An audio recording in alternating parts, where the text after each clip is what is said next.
छोटे छोटे रास्तों से निकलते हुए आज पगडंडी अल्मोड़ा में है। अल्मोड़ा जिसे सांस्कृतिक नगरी कहा जाता है और एक ऐसा कैंपस जिसे संस्कृति सभ्यता समुदाय के लिए जाना जाता है। जी हाँ, मैं भी ऐसे पर जिससे संस्कृति, जैसा आपने सुना होगा, अल्मोड़ा को कहा जाता है सांस्कृतिक नगरी। और उस सांस्कृतिक नगरी में क्या सांस्कृतिक हो रहा है, क्या हमारे समुदाय से संबंध रखने वाली चीज़ें हो रही हैं, उस पर बात करेंगे। सबसे पहले मेरे साथ यहाँ पर कुछ ऑर्गेनाइजर्स मौजूद हैं जिन्होंने यहाँ पर एक सेमिनार कहूँ या एग्जीबिशन कहूँ वो आयोजित की है। तो उनसे पहले मैं जानूँगा आपका नाम है। मेरा नाम योगेश डिसिला है। मैं यहीं से पहले मास्टर ऑफ फाइन आर्ट का छात्र हूँ। 2020-21 में मेरा master of fine art complete हो गया। और जो आज की हमारी प्रदर्शनी है, इसका मुख्य शीर्षक है कि देवभूमि स्पंदन। इसकी जो संस्कृति है, इसके संरक्षण के लिए हमने ये प्रदर्शनी का आयोजन किया है, जिसमें करीब 100 से अधिक कलाकृतियाँ लगी है जो सारी हमारी संस्कृति से जुड़ी हुई है। और सभी यहाँ के बच्चों ने बनाया है। बना रखी है, जो यहाँ के जो बच्चों के द्वारा निर्मित है। निकिता शर्मा। निकिता और आप? दिव्या यांकी। निकिता, दिव्या और लोकेश। आइए योगेश अंदर चलते हैं और एग्जीबिशन का जो है आनंद लेते हैं। यहाँ बहुत सारे बच्चे मौजूद हैं। इस आर्ट के बारे में बताइए थोड़ा। ये उत्तराखंड का जो छोलिया नृत्य है उसको दिखा रखा है।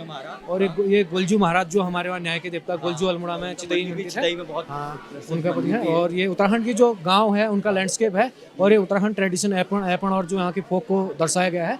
और ऊपर चारकोल में जागेश्वर बनाया गया है। और ये जो हमारे वहाँ गाँव में फेस्टिवल होते हैं, मार्मिकता क्या है, ये जो गांव में हमारे वहाँ त्योहार होते हैं कि किस तरीके से उसको मतलब पूरियाँ हो रही है, जो भी बनाई जाती है चूल्हे में, किस टाइप का जो वहाँ का रहन सहन है, खान पान है, उस चीज़ को इसमें दर्शाया गया है। क्या बात है। मार्मिकता क्या है? मार्मिकता वो है, एक कलाकार की पहचान क्या है, कलाकार की पहचान उसकी कला है, वो क्या प्रदर्शित करना चाहता है। देखिए, एक चित्र के माध्यम से जो मुझे समझ आया, चूल्हा जल रहा है, लकड़ी से आग निकल रही है और एक औरत बैठी है और पकवान बना रही है। सरकार पर व्यंग्य यहाँ पर एक कलाकार ने किया है कि सिलेंडर पड़ा है भाई साहब, लेकिन आग जल रही है, यानी कि मेरा पहाड़ जल रहा है, मेरा गांव जल रहा है। और ये जो ज्वलंत मुद्दे हैं, हम बात करते हैं जब साहित्य की, तो जब साहित्य की बात आती है वो आपको अल्मोड़ा में देखने को मिलती है। आइए आगे चलते हैं। बिल्कुल। और बताइए, ये क्या आर्ट है, इसको क्या बोलते हैं? ये ट्रेडिशनल आर्ट है। इसमें क्या कहते हैं, फोक को प्रेजेंट किया है और ये डिजाइन के द्वारा यहाँ पे बनाया गया है इसको। ये आर्टिस्ट भी मौजूद हैं जिन्होंने ये बनाया हुआ है। कोई लोग मौजूद हैं? आर्टिस्ट मौजूद है सब आगे। ठीक है, आगे चलते हैं थोड़ा। ये है हमारे सुंदर पहाड़। आपकी पेंटिंग्स आपने बनाया हुआ है? कुछ आपने बनाया है? Yes sir. क्या सर जोगी। जोगी। इस आर्ट को क्या कहते हैं? सर ये मैंने ऑयल कलर, सर ये जोगी मेरी पेंटिंग है। ये मैंने ऑयल कलर से कैनवस पे बनाया है। ये बेसिकली हरिद्वार के एक जोगी बाबा हैं। कुमाऊं पे हमें बनाना था, तो सब लोग जो ऐपण वगैरह ये बहुत ट्रेंड में था, पर जो कुमाऊनी कल्चर है इसमें जोगी वगैरह को बहुत ज़्यादा रिस्पेक्ट से देखा जाता है। एक तो उस चीज़ को भी यहाँ देखने को बहुत कम मिल रहा था, तो मैंने थोड़ा हटके करने के लिए एक जोगी जो बाबा होते हैं उनके सम्मान में ये पेंटिंग बनाई है। क्या बात है, बहुत शानदार, बहुत अच्छी पेंटिंग बनाई आपने। तो ये भोले की नगरी भी है, बाबा की नगरी है, बाबा केदार की नगरी है। ये आपकी पेंटिंग है। आपका नाम है निशा। जी। क्या बनाया है? जैसे कि हमारे कल्चर में जो गृह प्रवेश है वो बहुत इंपॉर्टेंट होता है जब शादी के बाद होता है, तो मैंने वही डिपिक्ट करने की कोशिश की है। जो हमारे कल्चर में डोरवेज होते हैं वो बहुत कार्व्ड होते हैं, और जो दुल्हन होती है वो कितना इंपॉर्टेंट मोमेंट होता है उस समय, जब मतलब दुल्हन एकदम घर पे आती है, फर्स्ट एंट्री होती है। तो मैंने हर चीज़ को डिपिक्ट करने की कोशिश की है। जैसे ऐपण हमारे कल्चर का बहुत इंपॉर्टेंट हिस्सा है, पिछौड़ा और डोरवेज बहुत इंपॉर्टेंट हिस्सा है, तो सबको कंपोज करते हुए मैंने कल्चर को डिनोट किया है। क्या बात है। इसमें दिख रहा है हमें पहाड़ का एक दरवाजा, ऐपण, और उसमें एक दुल्हन जो पहली बार अपने घर पे आ रही है, शादी के बाद पहली बार आ रही है। बहुत अच्छी पेंटिंग है और बहुत अच्छी सोच है आपकी। ओके, तो ये देखिए, पहाड़ क्या कहता है, समुदाय क्या कहता है। मेरे साथ यहाँ पर मौजूद है, आपका नाम है मुकेश जी। बेसिकली एक कंपोजिशन है जो मैंने हमारे यहाँ एक फेमस जो मंदिर है जागेश्वर धाम, उसको लेके बनाया है। और इस पेंटिंग का टाइटल है बोधि, जिसका मतलब बोधि, जिसका इनलाइटमेंट, जिसका मीनिंग जो होता है वो होता है ज्ञान प्राप्ति। तो ज्ञान प्राप्त करने के लिए हमको एक अच्छा सा वातावरण और एक सुंदर सी जगह जो है मैं अपने पेंटिंग के थ्रू दर्शा रहा हूँ, हमारे उत्तराखंड में होता है जी। क्या बात है माल। तो ये जागनाथ की धरती है भैया, जागेश्वर जिसे पांचवा धाम कहा जाता है, ज्योतिर्लिंग भी माना जाता है हमारे पुराणों पे, स्कंद पुराण पे, तो उसको यहाँ पर प्रदर्शित किया गया है। पहाड़ों से निकलती हुई जो आवाज़ें हैं उसे प्रदर्शित किया गया है। भेड़ बकरियाँ यहाँ पर मौजूद हैं। ये राज्यात यात्रा, हिल यात्रा निकिता ने बनाई हुई है। आपका नाम? निकिता, ये आपने बनाई है? हाँ जी। ये एक फेस्टिवल है जो कि पिथौरागढ़ विलेज में मनाया जाता है, ज़िले में मनाया जाता है। और ये सोरा घाट एक गांव है जहाँ से शुरू हुआ है। इसे कृषि पर्व के नाम से भी जाना जाता है क्योंकि ये एक मतलब हार्वेस्टिंग के उससे रिलेटेड है और इसलिए, और इसे मतलब शिव जी का अवतार माना जाता है और इनसे आशीर्वाद लिया जाता है। हाँ जी। एक फेस्टिवल को आपने दिखाया है, कमाल है, बहुत सुंदर। तो अलग अलग चीज़ें आपको देखने को मिल रही है। आहा, आपका नाम? मेरा नाम राकेश कुलारा। हाँ, आपने क्या बनाया हुआ है? मैंने जो पेंटिंग बना रखी है, 3 बुजुर्ग महिलाएं, मेरा जो टाइटल है 3 बुजुर्ग महिलाएं, उनके दर्द को मैंने इसमें दर्शा रखा है कि वो हमारे गांव से कई बार क्या होता है कि जो बुजुर्ग महिलाएं होती हैं उनके जो बेटे होते हैं वो छोड़ के चले जाते हैं, तो आस में बैठे रहते हैं कि हमारे कब आएंगे। तो उस चीज़ को, उनके दर्द को मैंने इस अपने पेंटिंग के माध्यम से दर्शा रखा क्या है। बात है, क्या बात है। जो हमारी पहाड़ की अमाएँ होती है ना, वो बहुत इंतजार करती है हमारा। जैसे कि कह सकते हैं वो अपनी धोती के कोने में रुपये बांध के रखती है। छत पे जो माल्टा के दाने होते हैं वो ज़मीन पे गाड़ के रखती है, क्योंकि अमा से हम बहुत प्यार करते हैं, आप भी करते होंगे। यहाँ पर मेरे साथ हैं, आपका नाम है? अर्पणा। अर्पणा, क्या बनाया आपने? सर ये उत्तराखंड के बेस पे बनाया है। जैसे धूनी होती है, जो बहुत लोगों को पता नहीं रहता है कि एक्चुअल में धूनी क्या होती है। धूनी से हम बहुत आस्था रखते हैं, तो सर वहाँ पे मैंने यही चीज़ बनाई है आस्था के रूप में। जैसे शिवलिंग हो गए, और ये उत्तराखंड में जो धूनी के आसपास जो देवता लोग घूमते हैं उनके अस्त्र शस्त्र होते हैं, वो सब चीज़ें हैं। और ये नंदी महाराज ये हैं। कुछ अलग देखने को मिला हमें। वैसे तो हर कला अलग है, अपने आप में दिखाती है। आपने पहाड़ के देवताओं को दिखाया, जो धूनी हम कहते हैं। ये धूनी है जिसमें देवता जो है अपना जो है, जब हम आवाहन करते हैं देवताओं का, तो जो अपना नृत्य है उनको वहाँ पर दर्शाया गया। बहुत शानदार, बहुत शानदार। आइए थोड़ा आगे बढ़ते हैं। ये है ऋतुराज सिंह की बनाई हुई पेंटिंग, जहाँ पर जो क्या किया जा रहा है, ओखली में कुटाई हो रही है। अब जब हम धान वान कुटते हैं, पहाड़ की परंपरा है। आपका नाम क्या है? मेरा नाम महेंद्र है। क्या बनाया? मैंने एक पेंटिंग ये बनाई है जिसका टाइटल मैंने दिया होपोलाइज। एक दूसरी पेंटिंग बनाई है जिसका टाइटल मैंने दिया साधना।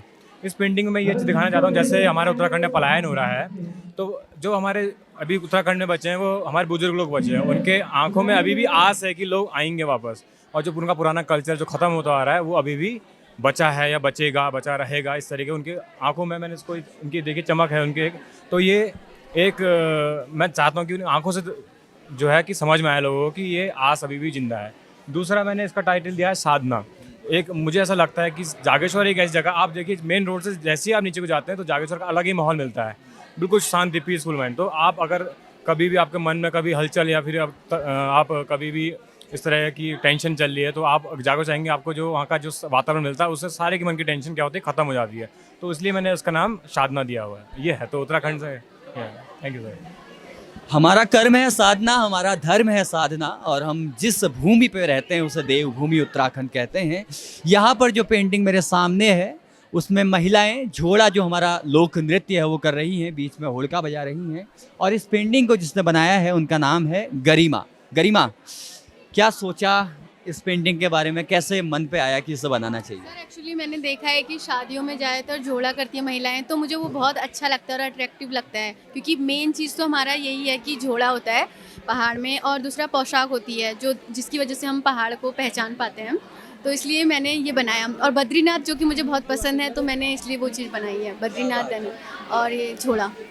हिमालय के गोद पे बसा हुआ बद्रीनाथ, जिसके नीचे महिलाएं जो हैं वो झोला गा रही हैं, बीच में हुड़का बजाते हुए एक युवक को दिखाया गया है। और बहुत शानदार पेंटिंग है आपकी गरिमा। यहाँ पर बने हैं हमारे गोलजू, एम आई राइट? ओके, आपका नाम है रूपा। रूपा, गोलजू जो है उत्तराखंड में बहुत पूजे जाते हैं, माने जाते हैं। इसे आपने पेंटिंग पे जो है उतारा है, क्या बताना चाहते हैं आप हमारे? जैसे कि आपको पता ही है, उत्तराखंड के सभी देवी देवताओं में से गोलू देवता सबसे प्रमुख माने जाते हैं, और जहाँ तक कि हमारे घर के इष्ट देव भी हैं, तो उसी के अकॉर्डिंग मैंने इसको अब जागर लगती है तो सभी देवताओं के लिए अलग अलग लगाई जाती है। सब कुछ जागर तो ऐसी होती हैं जिसमें हम सभी को एक साथ बुलाया जाता है। तो हमारे घर में जब भी लगती है तो सबसे पहले गोलू देवता उनको बुलाया जाता है। तो उसी के अकॉर्डिंग मैंने ये पेंटिंग बनाई है जिसका टाइटल है गोलू देवता जागरण। गोलू देवता जिसे न्याय का देवता माना जाता है, उत्तराखंड पे बहुत ज़्यादा प्रसिद्ध है और सबकी मनोकामनाएं पूर्ण होती हैं। और ये हमारे लिए सौभाग्य की बात है कि जिस धरती पे अभी हम मौजूद हैं, यहाँ से कुछ ही किलोमीटर की दूरी पर जो है गोलू देवता का मंदिर है। मेरे साथ मेरे दोस्त मौजूद हैं। आपका नाम है? सर बिलाल सैफी। बिलाल, आपने क्या बताया? सर मैंने ये पेंटिंग बनाई है। हाँ, सर एक्चुअली मैंने ये इसमें इस पेंटिंग का नाम देवभूमि रखा है। सर एक्चुअली देवभूमि मतलब जैसे कि हमारे उत्तराखंड को देवभूमि के नाम से जाना जाता है। तो सर देवभूमि किस चीज़ के नाम पड़ा है? वो देवता के नाम से पड़ा है। और जब देवताओं की नाम बात आती है तो सबसे पहले आते हैं उन्हें पूजने वाले। तो सबसे पहले सर मैंने देवताओं के लिए पूजने वाले में सर एक संत डाले हैं, साधु डाले हैं। तो सर उससे मैंने मतलब ये दिखाया ना कि मतलब मेरे जो देवभूमि का जो मेरे मतलब टाइटल है, मेन देवताओं को मानने वाले लोग रहते हैं यहाँ पर उत्तराखंड में। खाली देवभूमि नहीं बोला जाता, यहाँ पर जो लोग रहते हैं ना वो भी उन्हें मानते हैं काफ़ी। तो इस वजह से सर इसे देवभूमि नाम डाला है। बाकी सर उसमें पूजा में यूज़ होने वाली चीज़ें, यहाँ के मंदिर, यहाँ के लोग और गाय, ये सब चीज़ें मैंने सर इसमें थोड़ी थोड़ी सी डाली है ताकि पूरा मैं देवभूमि, इसका अगर मैंने टाइटल देवभूमि दिया है तो मैं अपनी पेंटिंग को पूरी तरीके से कंपोज पेंटिंग बना सकूँ। चलकर आज मैं पहुंचा हूं एसएसए कैंपस अल्मोड़ा और मेरे साथ प्रोफेसर शेखर जी मौजूद हैं, शेखर चंद जोशी जी मौजूद हैं। सबसे पहले स्वागत है पगडंडी में। जानना चाहूँगा कि किस तरह से एग्जीबिशन अभी यहाँ पर लगाया गया है, किस तरह से आप इसको ऑर्गेनाइज कर रहे हैं? पहले तो मैं पगडंडी में आप लोगों का स्वागत करता हूं कि आप अल्मोड़ा पधारे हैं और हमारे प्रदर्शनी स्थल तक आए हैं। यह प्रदर्शनी हमारे छात्र योगेश डसीला द्वारा और उनकी टीम द्वारा लगाई गई है। इसमें विभिन्न तैल माध्यम, जल रंग माध्यम, अन्य माध्यमों से चित्रों को हमारे छात्रों ने, जो मुख्य रूप से MFA के विद्यार्थी हैं, उन्होंने तैयार किया है। ये एक बहुत सराहनीय प्रयास है कि छात्रों के स्वयं के प्रयास के द्वारा ये चित्र बनाए गए हैं। तो अभी हम हमारे साथ मौजूद हैं सोनू द्विवेदी शिवानी जी। उनसे जानते हैं एग्जीबिशन के बारे में, किस तरह से ऑर्गेनाइज किया गया है, बच्चों को कितना लाभप्रद होगा ये सब कुछ। ये दृश्य कला संकाय के जो फाइनल ईयर के विद्यार्थी थे MFA के, उन विद्यार्थियों के द्वारा इस प्रदर्शनी को संयोजित किया गया, जिसमें कि हमने इस प्रदर्शनी का शीर्षक दिया था देवभूमि स्पंदन। कि देवभूमि की जो कला और संस्कृति है उसके ऊपर हमारे बच्चे सारे काम करेंगे, जिससे कि उसकी यहाँ की कला और संस्कृति जो कि बहुत सारी चीज़ें विलुप्त हो रही हैं उसके बारे में भी जानने समझने का अवसर मिलेगा और वह उससे जुड़ेंगे। तो हमने ये प्रयास किया और यह प्रयास हमारा आपके सामने दिखाई दे रहा है कि बच्चों के चित्र यहाँ पर निकल के आए। चित्रकला की प्रदर्शनी का आयोजन करना हमारे दृश्यकला संकाय के बच्चों के लिए और हमारे चित्रकला विभाग के बच्चों के लिए बहुत ही एक अनिवार्य पार्ट होता है, क्योंकि इनके विषय में भी एग्जीबिशन, सेमिनार और वाइवा करके एक पेपर होता है जो MFA के बच्चे 4 साल पढ़ते हैं।